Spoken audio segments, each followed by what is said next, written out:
Il suffit d'être sur le bord d'un quai, sur un rocher. Ça peut se faire dans une mare aussi, dans un petit lac. Voilà. Donc là déjà on peut voir qu'il y a de la matière organique en suspension.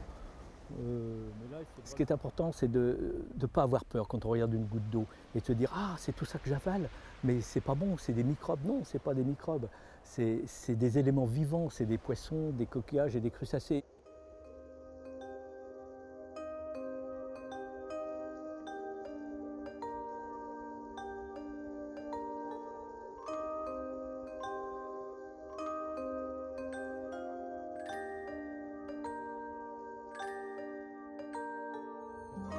L'histoire du plancton commence il y a longtemps, très longtemps. Il faut revenir 3,5 milliards d'années en arrière pour voir la vie apparaître dans l'eau avec les bactéries. On les nomme anaérobies car elles peuvent se passer d'oxygène.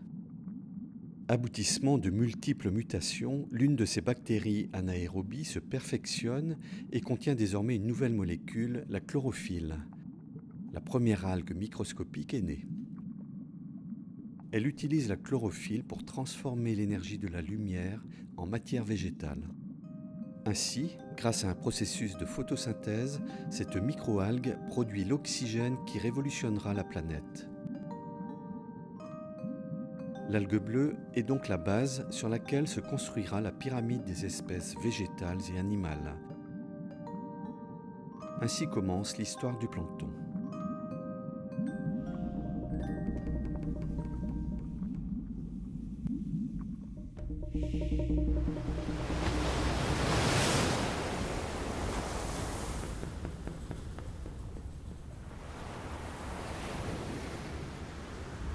De nos jours, le plancton se trouve partout, dans les eaux salées, douces ou saumâtres.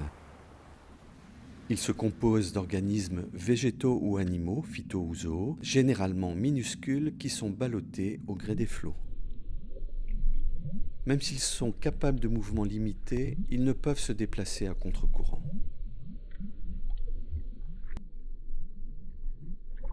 Le zooplancton est temporaire lorsqu'il s'agit d'animaux en devenir, comme ces larves de méduses ou de crabes, ou permanent, comme ces mini-crustacés, les copépodes, qui ne grandiront jamais plus. Le zooplancton joue un rôle essentiel parce ce sont les animaux qui font passer du monde végétal, planctonique, au monde animal des poissons et des crustacés.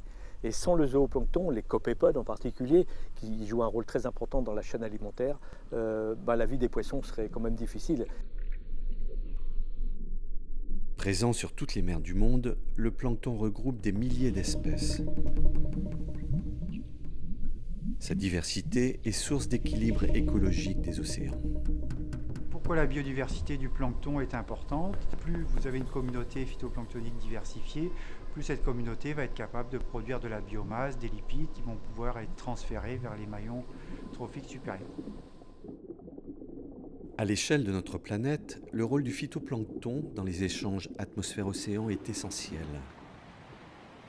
Les algues microscopiques, présentes dans les eaux marines de surface, fixent du dioxyde de carbone par photosynthèse. Ensuite, lorsque les algues meurent, la matière organique sédimente en profondeur. Cette pompe biologique permet donc le transfert du gaz carbonique atmosphérique vers l'océan profond via le cycle du carbone. Le phytoplancton en particulier fixe à peu près autant de carbone annuellement que l'ensemble de la biosphère végétale terrestre.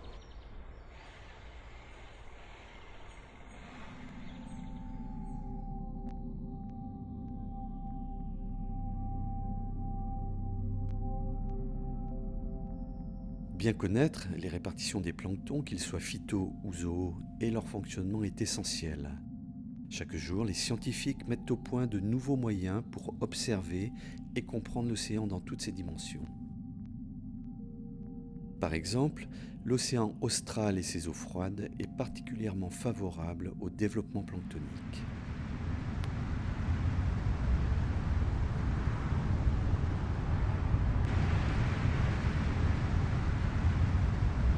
quand on rentre dans les océans du Sud et puis après quand on y passe, il y a une grosse houle qui est permanente.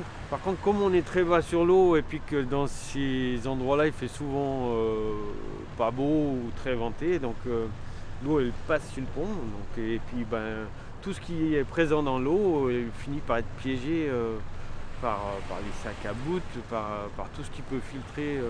Et c'est comme si le bateau fait épuisette, quoi. Et puis là on a du krill partout, quoi. Regroupées en essaims immenses et grouillants, ces crevettes pélagiques se nourrissent directement de phytoplancton. Représentant plus de 500 millions de tonnes de matière vivante, la masse du krill surpasse probablement celle de tous les humains réunis. D'autres régions sont remarquables, avec des eaux particulièrement productives. À l'origine de cette richesse biologique, le phénomène d'upwelling. De forts vents côtiers combinés au relief sous-marin poussent les eaux chaudes de surface loin des côtes, faisant ainsi remonter des profondeurs des eaux froides riches en éléments nutritifs. Ce courant océanique froid favorise le développement d'une production planctonique très importante. C'est là que des millions de tonnes de poissons pélagiques, pour l'essentiel des sardines et des anchois, mais aussi d'autres prédateurs, trouvent leur nourriture.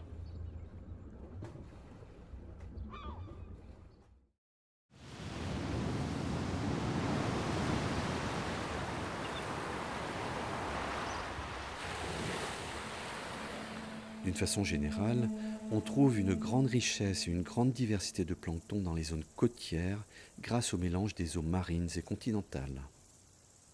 La qualité du plancton dans nos estuaires dépend de la qualité du vivant des sols, grâce justement à ces micro-organismes qui vont digérer dans les sols tous les éléments nutritifs et qui vont transmettre ça par l'érosion. Et on peut dire donc que la terre nourrit la mer. Dans ces zones côtières, dans les baies ou les estuaires, les hommes mettent à profit cette richesse naturelle en phytoplancton pour développer des activités d'aquaculture, par exemple.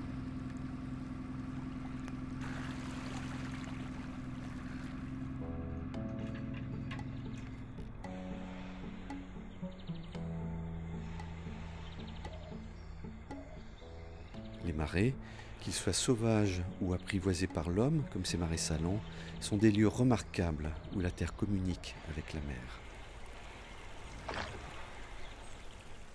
Le paludier observe la couleur de ses œillets mais ne voit pas forcément l'empreinte de ces micro-algues qui feront la qualité de son sel.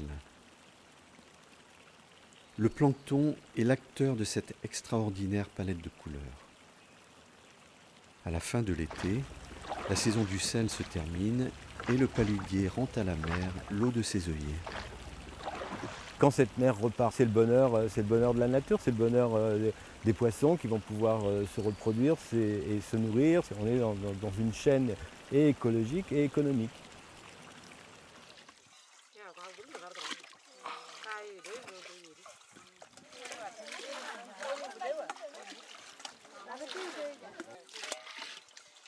Autre lieu, autre tradition, loin des eaux marines, au cœur du continent africain, un plancton végétal est connu et exploité depuis des millénaires. Les eaux douces du lac, enrichies par les apports en nutriments, favorisent le développement de la spiruline.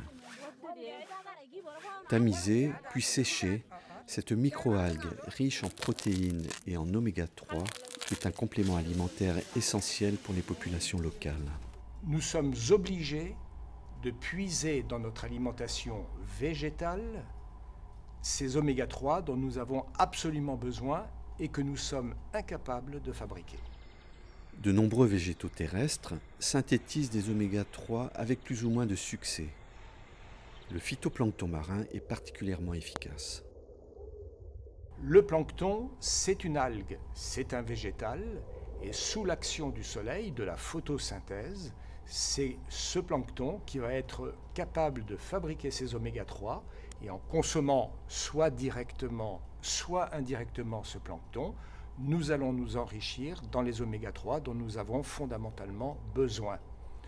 Consommation directe, c'est utiliser le plancton sous forme d'ingrédients, de salades, de tout ce que l'on veut, c'est-à-dire de plats cuisinés. Consommation indirecte, c'est la chaîne alimentaire et c'est par cette chaîne alimentaire que nous nous approvisionnons en oméga 3.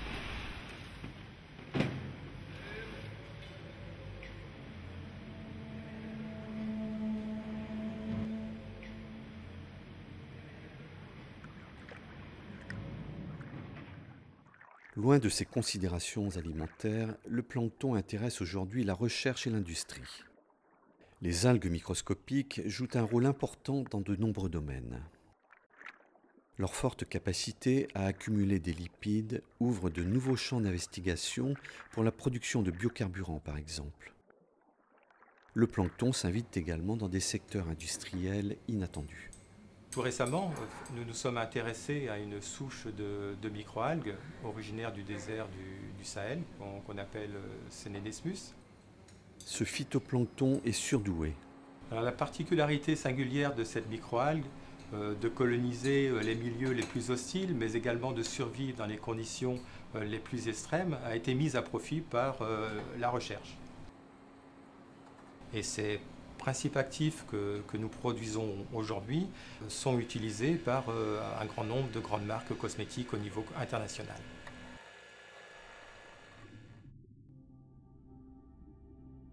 Alors que le chercheur et l'industriel s'emparent du plancton, pénètrent son intimité et tentent de l'apprivoiser pour mieux l'exploiter, beaucoup de choses restent à découvrir à l'échelle des océans.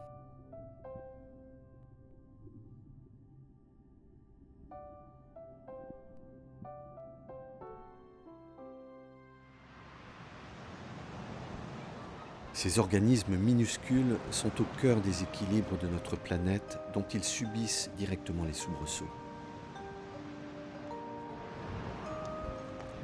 Alors, les organismes planctoniques sont soumis à des perturbations telles que le changement climatique, l'acidification des océans, et ces perturbations, notamment le changement climatique, induit des migrations d'espèces depuis les zones subtropicales vers des zones tempérées.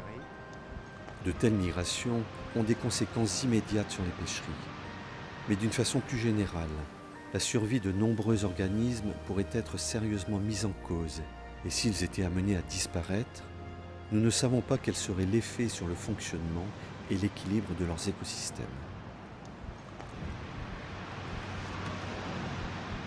Pourquoi le plancton? Pourquoi est-ce qu'il faut faire des choses? Qu'est-ce qu'on fait en ce moment avec le plancton? Quels sont tous les enjeux du plancton? Parce qu'on a parlé effectivement de l'alimentation, mais il y a aussi justement les échanges chimiques, etc. Le fait que le plancton soutient l'existence même de notre atmosphère par les échanges qui se font, etc.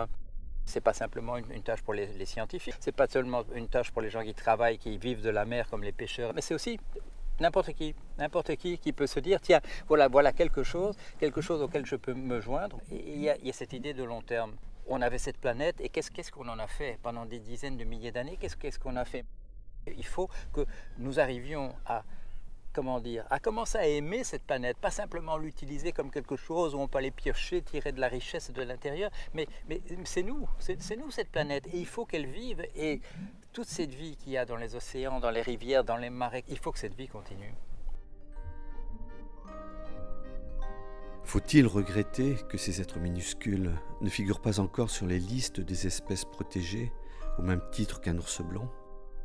Et pourtant, le rôle du plancton est essentiel dans les équilibres de notre planète bleue.